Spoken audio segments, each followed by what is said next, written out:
dalam rangka anu lur, melestarikan adat dan budaya nenek moyang biyen. Acarane bersih iki lur, sajene sak meneh iki. Sajene iki anu lur, ning lumpukne ning gone juru kuncine nggone Mbah Sakri.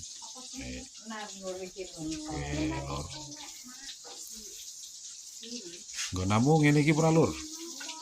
Sing sepengin kene rene iki lho. Berubah pokoknya janji melestarikan adat ngono ae. Panggah enake kur warga karo meneruskan adat. Oh ya mbuh kae iki lho. Wis, iki lagi separo sing teko iki. Urung kabeh lho. Teko kabeh. Kebak iki nggone ra sedeng.